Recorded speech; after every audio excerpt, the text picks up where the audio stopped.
Então, meus irmãos, por causa do sacrifício de nosso Senhor Jesus Cristo, agora o homem ele pode se aproximar de Deus. A partir da sua conversão, o pecador passa a ser visto por Deus como se jamais tivesse cometido qualquer injustiça. Ele agora é justo aos olhos de Deus. Por quê? Porque a sua dívida foi paga por nosso Senhor Jesus Cristo. E agora, irmão Francisco, eu continuo pecando. Misericórdia. Bem-vindo ao clube, eu também continuo sendo falho, limitado, imperfeito. Mas e agora? Agora João escreve dizendo que se alguém disser que não peca, que não falha, que não erra, este alguém, ele está mentindo. A verdade não está nele. Mas o propósito do crente, o objetivo do crente é o filhinhos, não pequeis. João, ele fala isso com muita seriedade. Filhinhos, não pequeis. Mas se pecardes, tendes um advogado para com o Pai, que é Jesus Cristo, o justo. Então veja, meus irmãos, o sacrifício de Jesus Cristo e esta justificação, a Bíblia diz que o Senhor está à destra de Deus e intercede por nós. Então, quando nós erramos por ignorância, o Senhor não leva em conta, mas a palavra de Deus e a ação do Espírito Santo vem nos educar, nos instruir, nos ensinar. E nós vamos aperfeiçoando para não pecar contra Deus. Quando pecamos por fraqueza, a Bíblia diz: se confessarmos os nossos pecados, Ele é fiel e justo para nos perdoar os pecados e nos purificar de toda injustiça. O que isso significa? Significa que quando eu admito que sou falho, o Senhor Jesus, pelo seu sacrifício, Ele me purifica de toda injustiça. E até mesmo os pecados que eu ora cometa por fraqueza e imperfeição, uma vez confessados, eles são perdoados. Confissão não é uma mera verbalização de erro. Confissão é admissão de culpa. Não adianta chegar ao pastor e dizer: pastor, eu pequei, mas porque a mulher me induziu ao pecado. Não adianta. Não adianta chegar alguém que porventura, um exemplo, adulterou, dizer: pastor, eu adulterei, mas foi porque a mulher me tratou mal. Isso não é confissão, porque ele está projetando a culpa que é dele nela. Ah, pastor, eu briguei com o marido, mas foi porque ele me tirou do sério. Esta pessoa está projetando a culpa que é dela no outro. Isso não é confissão. Davi, ele não projetou as suas culpas, que foram graves.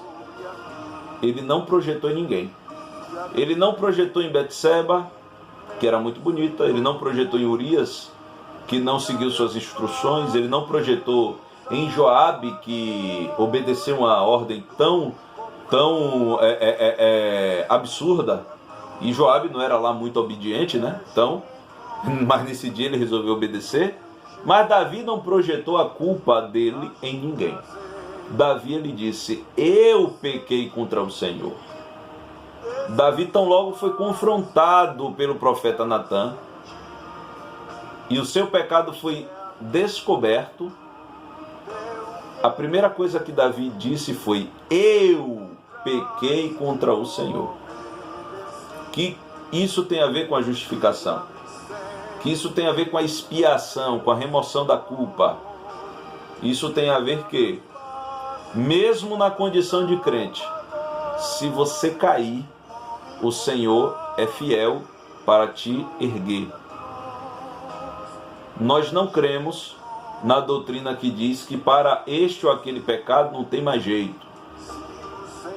Só existe uma previsão bíblica e que aí cabe uma discussão muito ampla, porque é um processo. O pecado contra o Espírito Santo é um processo voluntário de afastamento e de, na verdade, a pessoa se coloca contra o Espírito Santo e a sua obra.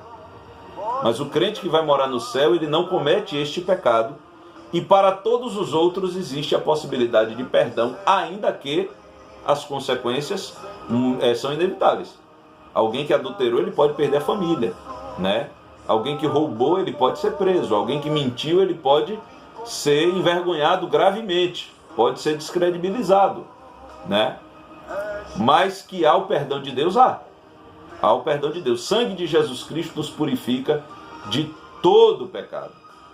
E por que eu estou dando essa ênfase nesta parte? Porque existe algo que o advogado que está à direita de Deus, ele não fará por alguém. Veja que quando eu peco por ignorância, ele me ensina. Ele não leva em conta a minha ignorância, ao contrário, me ensina. Quando eu peco por fraqueza, ainda que as consequências venham, mas ele me ergue, ele me põe de pé e me perdoa. Mas existe uma modalidade de pessoas que não são alvos deste perdão porque não têm arrependimento. São aqueles que brincam de serem crentes. Estes, diz a Bíblia Sagrada em Hebreus 10, no versículo 28. Estes eles pisam o Filho de Deus. Estes eles profanam o sangue do testamento com que foram santificados e fazem agravo ao Espírito da graça. Agravar é insultar, é xingar. E na verdade, aquele que peca por esporte, não tem como o advogado que está junto ao Pai interceder por esse. E sem a confissão e admissão de culpa, ele não terá esses pecados perdoados. E, portanto, estas pessoas, para elas, o que está registrado é o que está no versículo 31 de Hebreus 10. Horrenda coisa é cair nas mãos do Deus vivo. Diz o texto, no versículo 26, porque se pecarmos voluntariamente depois de termos recebido conhecimento da verdade, já não resta mais sacrifício pelos pecados, mas uma certa expectação horrível de juízo e ardor de fogo que há de devorar os adversários. Ora, irmãos, na lei de Moisés, uma vez ao ano, havia o sumo sacerdote fazia o sacrifício pelos pecados dele e do povo. Mas Jesus veio e fez um sacrifício perfeito.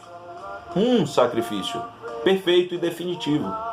E por isso o escritor aos Hebreus diz: aquele que peca por esporte, aquele que peca deliberadamente, voluntariamente, aquele que termina a pregação e vai para o esquema com A, B e C, aquele que termina de pregar e vai para as orgias e quem sabe até mesmo o uso de entorpecentes, aquele que surrupia, aquele que arranca deliberadamente a gordura e a lã das ovelhas, o que é que o advogado dirá diante do Pai? E o sacrifício anual que acontecia e que era imperfeito, provisório e que era um tipo que apontava, foi substituído pelo sacrifício perfeito.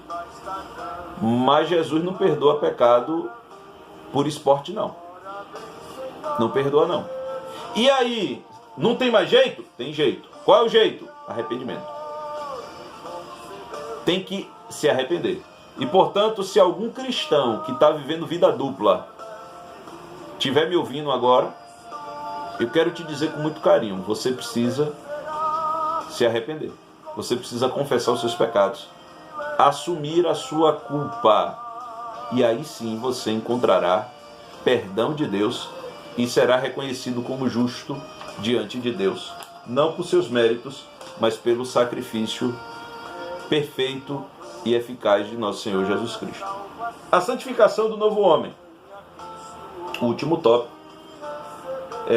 Ao contrário da regeneração, que é um ato instantâneo, a santificação é um processo que demanda toda a nossa vida até alcançarmos a estrutura de varão perfeito. É o que foi falado na lição, no início da lição, né? Efésios, as pessoas gostam muito de Efésios, eu também gosto. Efésios 2:8, elas falam muito de Efésios 2:8, porque pela graça sois salvos por meio da fé, e isso não vem de vós, é dom de Deus. Aí o 9 diz: não vem das obras para que ninguém se glorie, porque somos feitura sua. Essa aqui eles esquecem. Vão até o 9, mas esquece do 10. Porque somos feitura sua, criados em Cristo Jesus para as boas obras, as quais Deus preparou para que andássemos nelas. Deus preparou. Essas boas obras são o pavimento de Deus para o crente. Deus preparou. O texto diz: somos feitura sua. Nós somos obra de Deus. Nós somos feitura de Deus, criados em Cristo Jesus, ou seja, nascidos em Cristo Jesus, nascidos a partir do sacrifício de Cristo Jesus, para as boas obras. Boa obra no começo não serve, mas boa obra depois é obrigatório. Nós nascemos de novo para as boas obras. E que boas obras são essas? Muita gente confunde. Essas boas obras não são obras de filantropia, não são obras humanas. Filantropia todo mundo pode fazer e o cristão deve fazer. E aí eu abro outro parêntese. O crente que dá esmola e bota em rede social é hipócrita. É a Bíblia quem diz isso. Não sou eu que estou dizendo. O crente que vai para a rede social mostrar que está dando sopa ou que está construindo casa é hipócrita. É a Bíblia quem diz isso. Jesus disse isso. Mas as obras de filantropia que são possíveis para todos e obrigatórias para nós, não são essas boas obras que se fala aqui. São boas obras que glorificam a Deus. São boas obras que glorificam a Deus. São boas obras no sentido de andar na direção do Senhor, conforme diz Tiago 2, do 14 ao 26, que a fé sem obras, ela é morta em si mesma. E Tiago, ele diz claramente, né, que aproveita se alguém disser que tem fé e não tiver as obras. Então veja, irmãos, que as boas obras humanas não servem para operar a salvação. Mas o Deus que nos salvou, que nos justificou, nos regenerou, nos redimiu, tirou a nossa culpa, este Deus colocou em nós o seu Espírito Santo, a terceira pessoa da Trindade. E o Espírito Santo nos conduz por caminho de santificação. Ele nos conduz por caminho de santificação.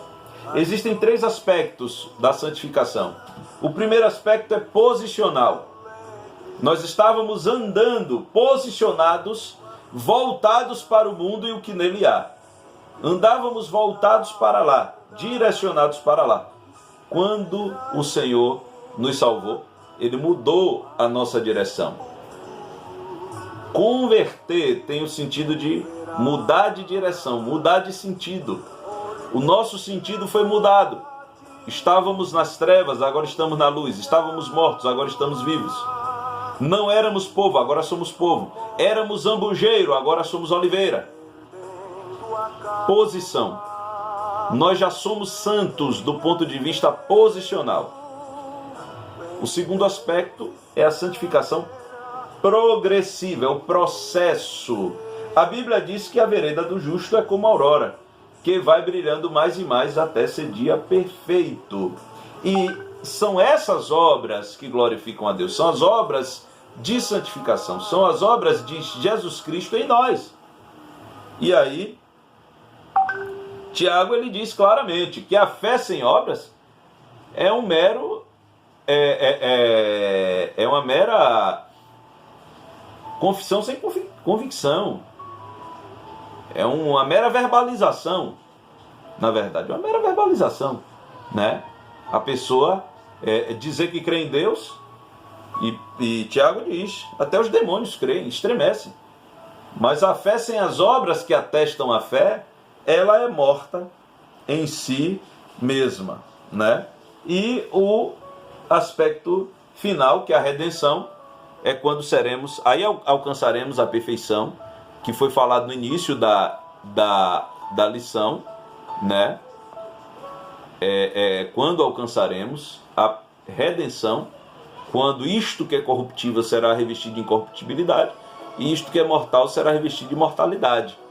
Nesse momento, sim, é que seremos perfeitos, encontraremos com o Senhor nos ares e estaremos para sempre com Ele, né? E aí sim experimentaremos essa perfeição. Mas o caminho do cristão é um caminho de santidade. Santidade é coisa que se pode fingir, mas não se pode esconder. Os liberais tentam nos pegar nisso. Tem muita gente que arrota santidade não é santo, e tem mesmo. Tem mesmo, mas eu nunca vi ninguém conseguir esconder santidade. E a vontade de Deus é a nossa santificação. É a nossa santificação. E a Bíblia diz, a Bíblia é quem nos diz que é vontade de Deus a nossa santificação. E se alguém rejeita isso, não rejeita o homem, rejeita Deus. E o desejo de Paulo aos crentes de Tessalônica, e que reverbera em nós, está em 1 Tessalonicenses 5,23, que diz: e o mesmo Deus de paz os santifique em tudo,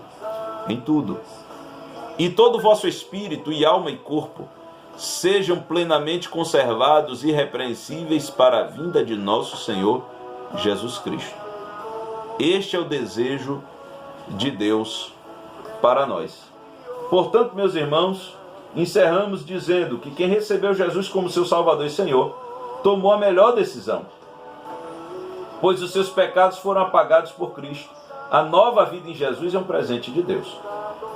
E quando do arrebatamento da igreja, você será semelhante ao Senhor Jesus, porque esta é a promessa que Ele nos fez por intermédio do apóstolo João. Amados, agora somos filhos de Deus e ainda não é manifesto o que havemos de ser. Mas sabemos que, quando Ele se manifestar, seremos semelhantes a Ele, porque assim como é, o veremos. 1 João 3,2. Sim, nós, os redimidos do Cordeiro, seremos glorificados. E nessa bem-aventurança estaremos para sempre com o Senhor. Que o Cordeiro de Deus seja eternamente louvado. Amém.